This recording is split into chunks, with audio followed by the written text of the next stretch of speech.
The content tends to be very complex and difficult to understand. And it is imperative to be able to break that language down either into smaller bites that are understandable and digestible for not only caretakers, but sometimes even the children. When we look at these days now with cell and gene medicine with longer follow-up periods, a change in consent forms from assent to consent, possibly when a teenager goes from 17 to 19. So the language, the storytelling, the digestibility, if that is such a word, is incredibly important. So what I'd like to do is now turn it over. Ellen, if you would start off, perhaps introduce yourself and then... Sure.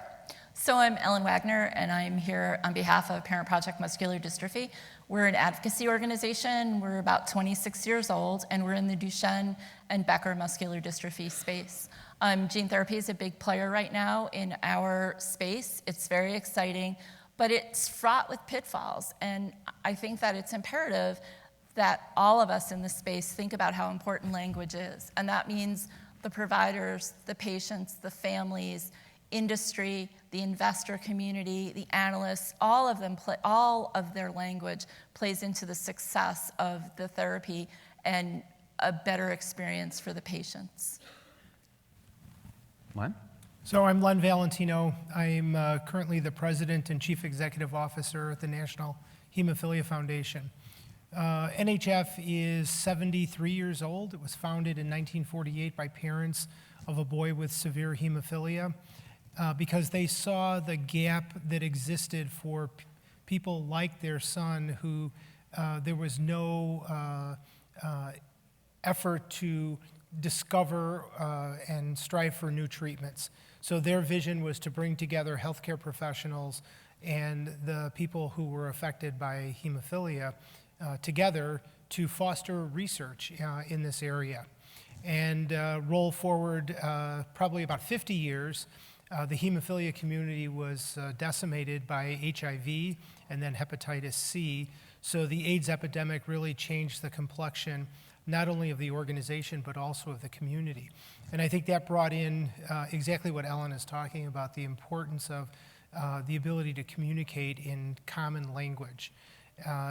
It was a whole new area for people to be thinking about, a viral infection. So we were on the brink of, switching from a treatment which required hospitalization for transfusions of blood and blood product to home treatment with concentrates of plasma-derived factors. And this was, sort of the beginning of a new era for treatment. But lo and behold, those plasma concentrates were contaminated with the virus that causes AIDS, HIV. And so it became a real challenge for the patient community to understand what was going on, and the communication really was lacking, and this stimulated an Institute of Medicine review and report that was published in 1992, and it stressed the importance of communication, of transparency with the community, and it really laid out the formation of a number of cardinal tenets. There were 14, some that were to be implemented by regulators, others by healthcare professionals, others by, for example, the Department of Health and Human Services, as well as the patient community, and what the role for each of these parts of the community was in terms of preserving the health and safety and wellness of this community. And it really focuses around, transparent communication. And I think, roll forward now to 2021, and we're still in that same situation about transparent communication. In the COVID epidemic that we're in right now, there's a lot of disinformation and there's a lot of confusion about what really is going on. Mm-hmm. And I think it goes back to having a common language, a common vocabulary that everybody can understand, and that healthcare professionals, drug developers, in the case of the pandemic, obviously vaccine developers can all use to help inform people about what is and what isn't reality. Sure. And Ellen, we were talking earlier about the difference between hope and expectation. in clinical trials, therapeutic development, and potentially commercialization. So would you like to? Sure. So I'm going to take a second and read a quote to you. I found this in a yoga book, and it's live with hope, not with expectation. We hope for certain events and outcomes in our lives, but we cannot control whether they happen. When we begin to expect certain outcomes, we set ourselves up for frustration and disappointment. Hope is important in that it inspires us, making us engage and invest in our lives. When we live with hope, the future opens up because hope opens possibilities. When we live with expectations, the future closes down because expectations offer either success or failure. So I think where that's applicable in our arena is when we talk about clinical trials with families, we need to be sure that we're clear that a clinical trial is a hope. It's a trial. It's not a treatment. And if we set the expectation, or if the family walks away with the expectation that this is a treatment, there's a big disconnect between what's actually happening and what the family expects. And I think when we depend on the consent or assent to communicate the understanding of the process, that's probably not enough. As a desperate parent, because I was there, you sign your life away at that point. Duchenne, if you're not familiar, is a fatal disease. My son passed away a little less than 4 years ago from Duchenne at age 19. He started in a trial when he was 8. I would have signed anything at 8, right? I want a future for my son. So it's imperative that the focus is on industry in making sure families understand what they're signing up for, and particularly in things like gene therapy. So Pat Furlong is very sorry to not be here today. She's not here because there's been a big change in the gene therapy world in Duchenne. It seems as if there's particular exons in the Duchenne gene that are causing a greater risk of an unforeseen, unsafe event. And so 2 of the companies in this space have already announced that they are going to exclude certain exons, and we expect the other companies to follow suit. And as you can imagine, that's heartbreaking to the parents in the Duchenne space. The parents who have children whose defect is in that exon were sure gene therapy was going to be the answer to their prayers, and suddenly the protocol is being altered. And I actually have fielded the questions for the last week and a half getting ready for the webinar that Pat is hosting right now as we're speaking with Sarepta, one of the companies in the space. And many of the questions center around, but they said my son would be included. They said it would be all exons.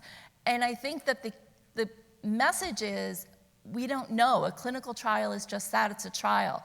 And we aren't sure what that means until we get through the trial process and through the approval process. And so often that message is lost. And part of that is definitely on the families who only want to hear the positive, but it's imperative that those doing the communication are really clear.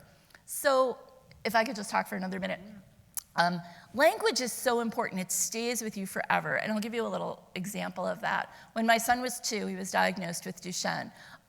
He was diagnosed through a developmental pediatrician, and his regular pediatrician did the blood work. So I was referred to a neurologist. I called the neurologist's office. I'm heartbroken.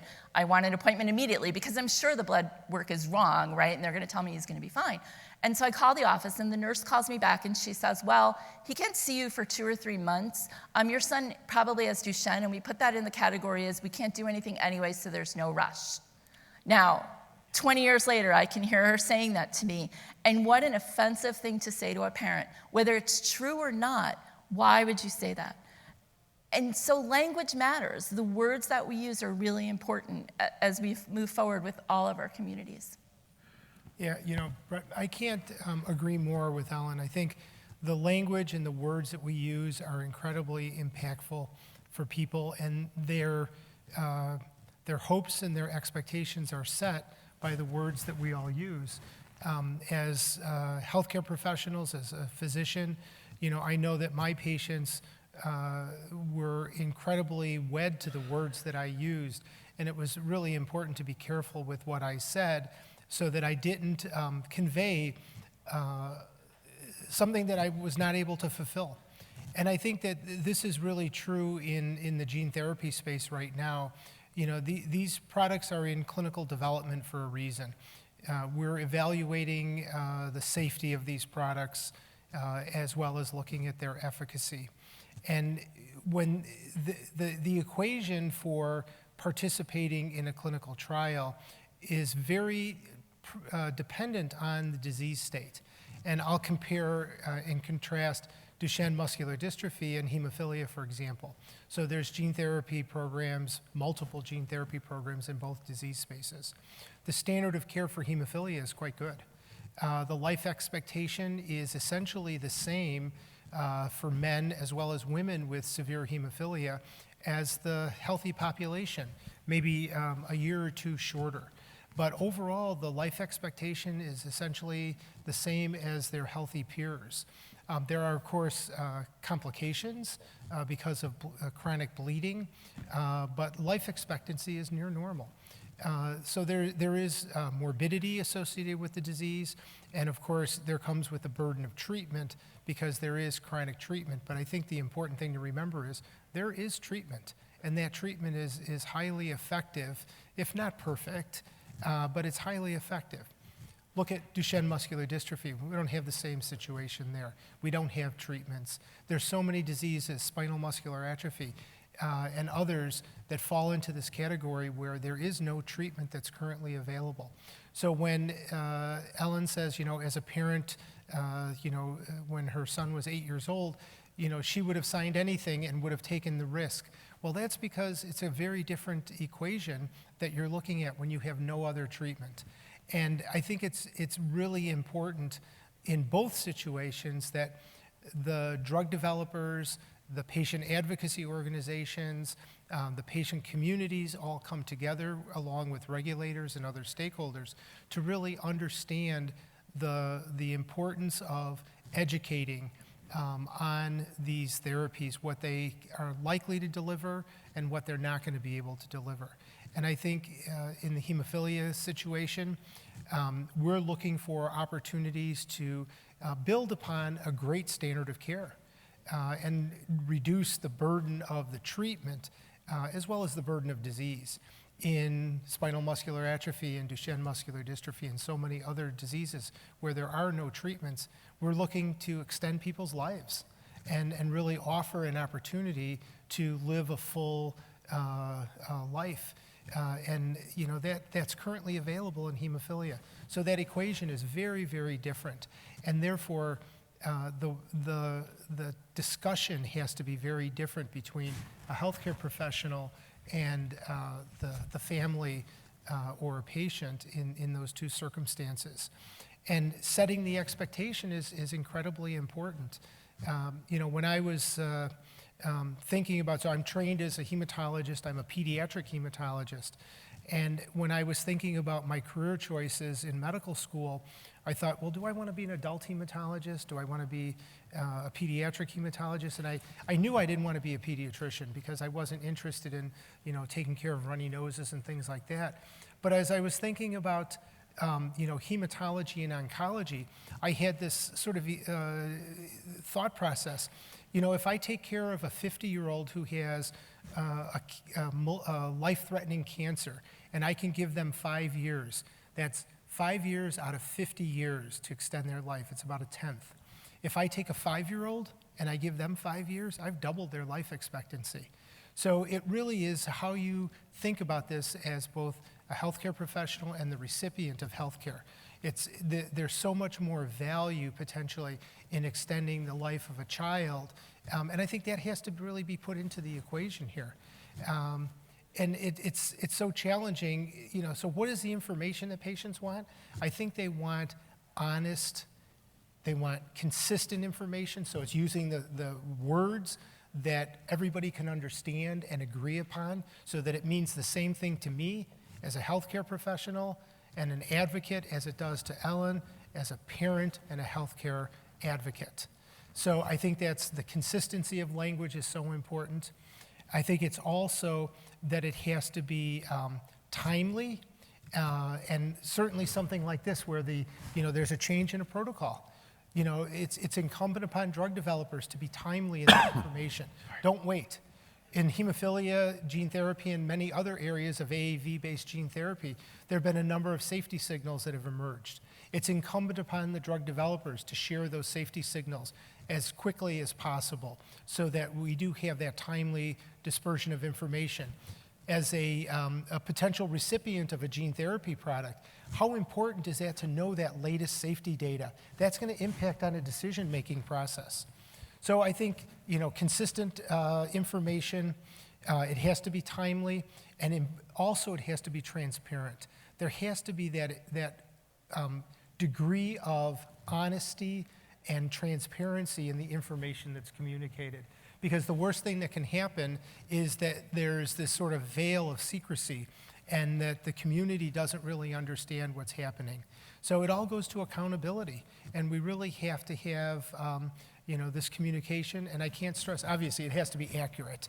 We want to make sure that the information that's being conveyed is accurate as well, but it's really important that we have a community of trust and the ability to have this type of transparent dialogue. So these types of venues are incredibly important so that patient advocacy organizations and drug developers, regulators can all come together. And I think the one group that's probably missing here are payers. Payers play an incredibly important role in the access to these therapies. Having the greatest treatment ever, if patients don't have access to it because the cost is prohibitive, then it's really a useless therapy. Sure. And I also want to stress repetition of the message. So I'm going to give you two different examples. In my case, my daughter was born in 2007, in late 2007. There was academic work going on, but nothing that would be considered translational. And my daughter ended up being the 8th kid in the world to undergo a stem cell transplant in hopes of treating or curing.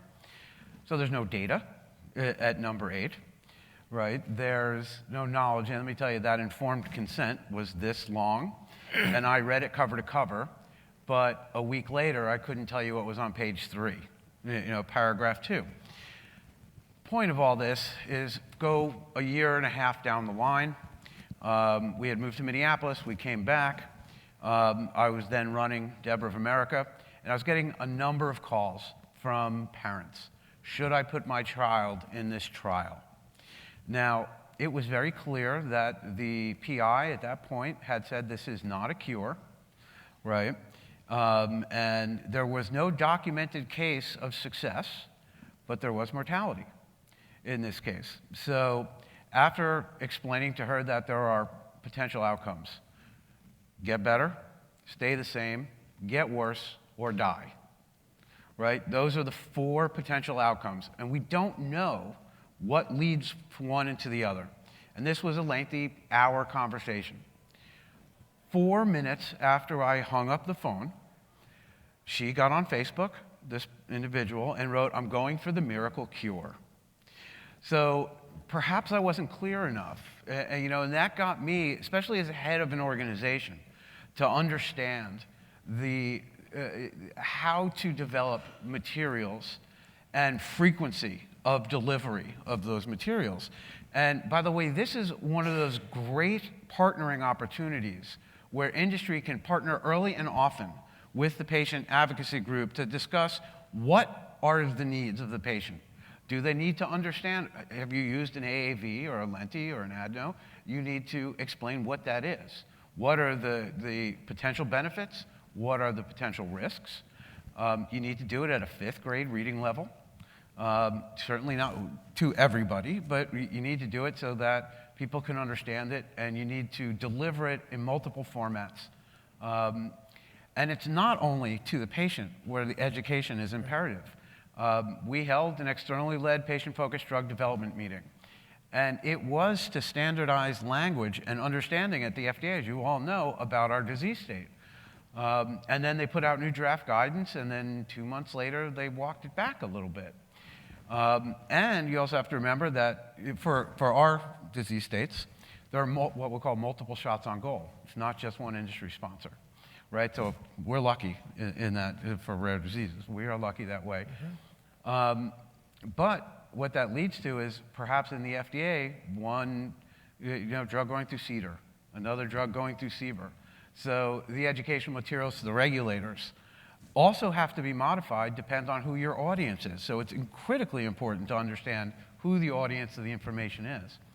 And then one last before I go back, because I want to dig more into hope versus expectation. Because I use that in fundraising materials all the time. First it was hope of clinical trials, then it was hope of efficacy, and now we have an expectation of a better life. But to your point, you really have to educate on expectation. But one other example, we had a protein replacement therapy being developed. At that time, it was Shire. They had presented at one of our patient care conferences the animal model. And the first question that came up was, okay, when can I get it? Can I get it tomorrow? So understanding the regulatory pathway, which can be complex and difficult to digest, even for professionals.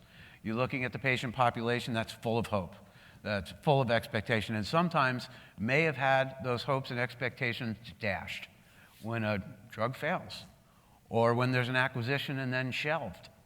So it is crucially important. So if you would go into a little more detail about how do you sort of differentiate between hope and expectation, and what type of language for an expectation? Ellen, you want to start? Sure. So at PPMD, we are just finishing up a 32-week session with an interdisciplinary group talking specifically about language. So we have industry representative, we have providers represented, and we have moms of children with Duchenne, and we actually even have an adult sibling of a brother with muscular dystrophy. So it's been fascinating to watch how language is different in each of those arenas. And so I think when we talk about setting expectations and the difference between hope and expectation, the audience is really important. One of the audiences we haven't really touched on yet is the investor community and the analysts, and how important the message is to the investor versus the message to the community. And they're not necessarily the same language in providing that message. One of the concerns in rare disease is an analyst takes a look at a company that's young and up and coming, and they're not very well funded, and says, I don't think that's going to work, and it ends up on the street, the magazine or the newspaper, the street, whatever. I don't know, it's online, I don't even know what you call that. Publication, I guess, would be the best word. And the street poo-poos it, and we never see whether or not that product would go to market, whether it would really be viable. So even the analysts and the researchers and the investors have some responsibility as we set expectations. I think the clearer we are with the patient community specifically about expectation and the difference between clinical trial and treatment, the better everybody is. I think, as Brett just mentioned, social media plays a huge role in this. More than once, companies have gone on clinical hold in our space, and the patients involved in that clinical trial hear it first on Facebook. And the issue is they have an obligation as a publicly traded company to inform their investors first. And so as soon as that investor call takes place, before there's an opportunity for the PIs to reach out to their patients, it's already hit social media. And so those are all really difficult for the patient community to absorb. And all of that has to do with language and the way that that message is sent. And making sure that parents and patients really do understand a clinical trial is a trial.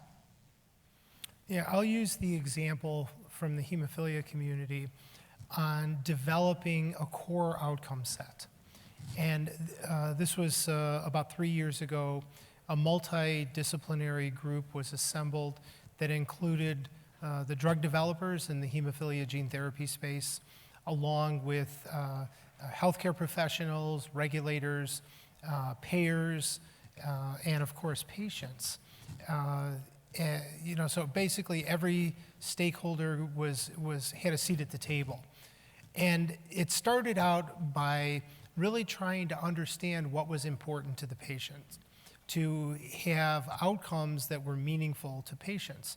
And it was interesting to see how disparate those outcomes were, in some ways based on what stakeholder group you belong to.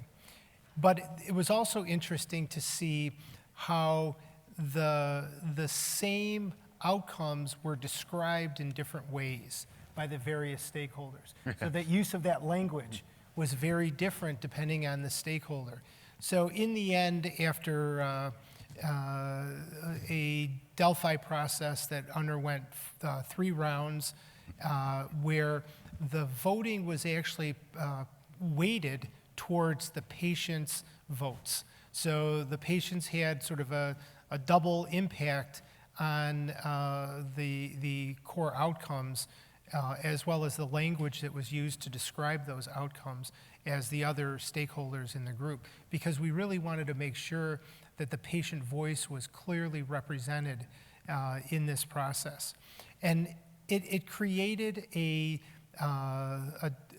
outcome set. It's called the core heme, and it follows all the appropriate guidelines for a core outcome set. But it was an interesting exercise because it was very challenging to just get over the language issues and how to describe some of these outcomes that people wanted. And again, it was harmonizing the expectation.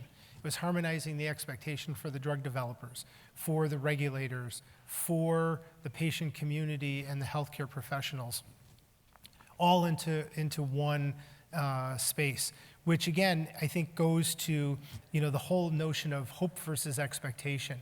It's setting the appropriate expectations for what the outcomes from a hemophilia gene therapy should be.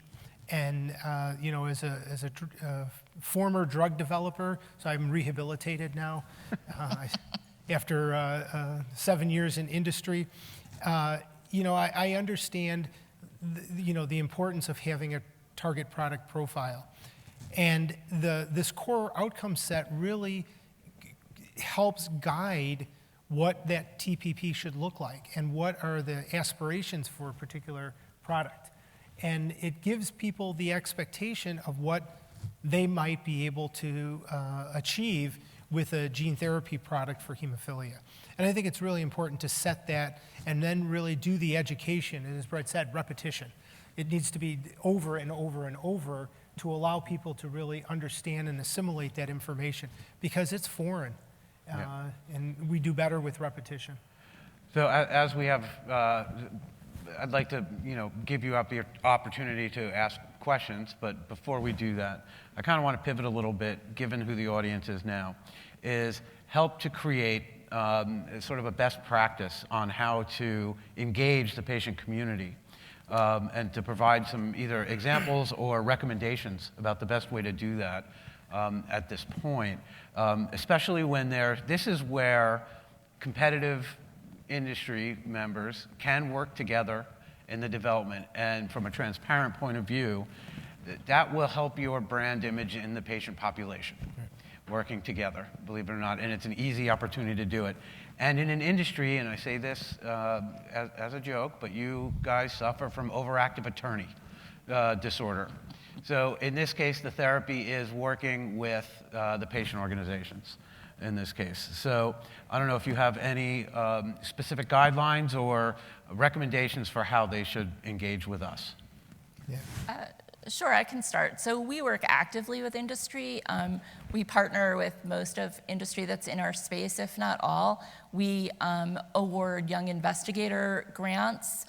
We sometimes award bridge grants when somebody has NIH funding and moving on. And so the importance of awarding those grants is, one, moving the therapy forward, but also we're building relationships. So when we're starting to work with a young investigator, they go into industry, they already have developed a relationship with us, we've built a trust with them. They're likely to come back and ask what our thoughts are. We were the first rare disease to have guidance accepted by the FDA, and that's like 10 years ago. And right now we're revising that guidance. We're hoping to be ready by the end of the year, including gene therapy, because gene therapy was not in the space 10 years ago. So we work really closely with regulatory, with industry, with other advocacy organizations. And I think that we do a really nice job representing the patient population. And so I think in our space, just continuing to work with, whether it's us or it's one of the other advocacy organizations in the space, I think it's really important to understand the customers or the patient's perspective. And again, emphasizing over and over again, repeating what you're telling parents and patients, because desperate people don't necessarily absorb everything that you're trying to say, and I think that's just an important part of it. Yeah, I would add to that I firmly believe that the individual who knows the most about the disease is somebody who lives with it every day. And that lived experience is so valuable to drug developers, to regulators, to payers, to every stakeholder there. So we've actually made a shift in vocabulary in our organization. So we no longer refer to patients, we refer to subject matter experts. I mean, who could be more expert in their disease than somebody who lives with it? And I know as a healthcare professional, as a clinician, when I was doing clinical trials, they called me a subject matter expert. I was an SME. But I really think that we need to think about people like both of you as the subject matter experts for respective diseases and disorders.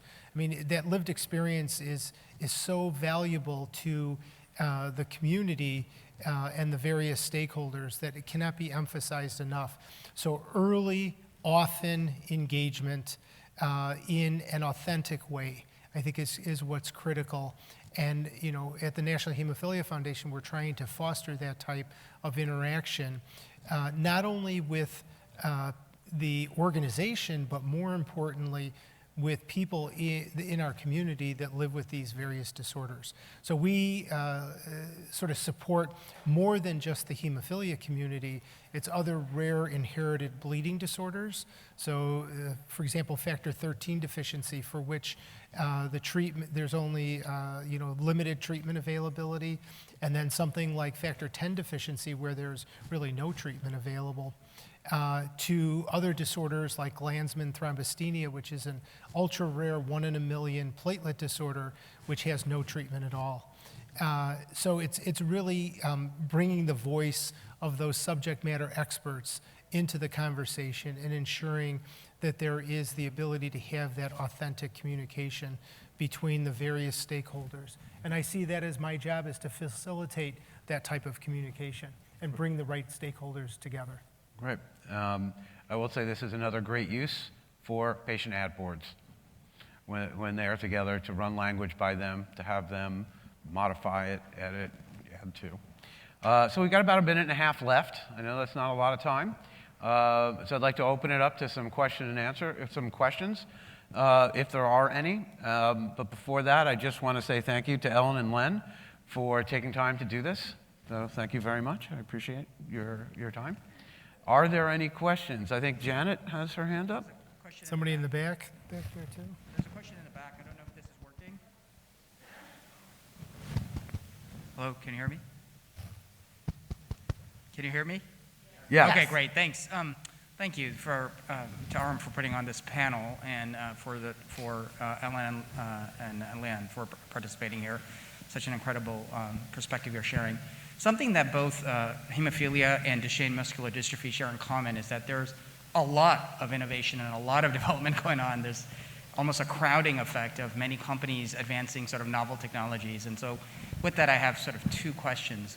One is, how, from a patient community or subject matter expert community perspective, how does it look like from that perspective to have so much coming your way and having to make complex choices about, do I go with this study?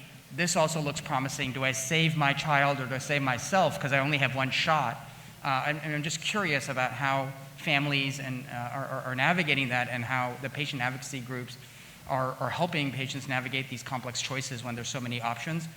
Second part of that is, all these companies will say that they're all about patients and all about putting patients first. But I'm sure that these companies differentiate themselves or distinguish themselves or not in different ways. And I'm curious, from your vantage point, what do you notice about some companies that truly stick out in your mind in terms of putting patients first, even though they all claim to be patients first? So two things, but both reflecting on the same observation, that there's a lot of companies focused on hemophilia and DMD. Yeah, so to the first question We could just about be brief on this, because making choice. We have a term that is used quite a bit, is called treatment remorse. And we see this quite a bit in terms of people who are undergoing gene therapy. Their treatment remorse for having chosen a particular product in clinical development when there may be something that's better that comes along? I would say we're seeing that in the Duchenne community on a regular basis. Parents decide on a trial and then another trial comes along, but they're not eligible because they've already decided on the first trial. And so it's kind of a one shot on goal right now, and that's a really difficult place to be.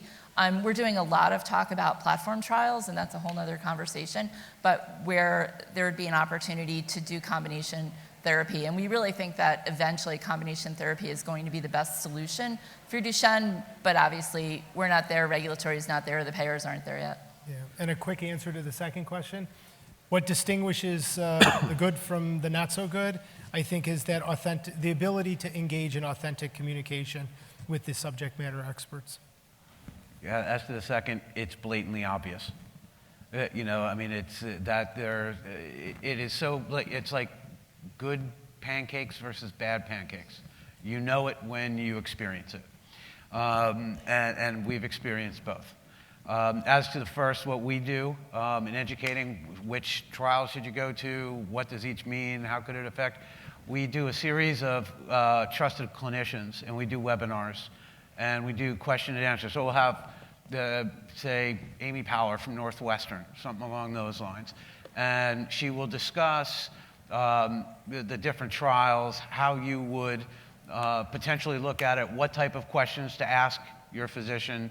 So we try to allow the patient to advocate for themselves as best that they can and give them some concepts of questions to be asking their physician. And then we also provide opportunity with geneticists, with researchers, and clinicians to discuss. So that we went over a couple minutes. Thank you for your time. I appreciate it. Thank you. Thank you.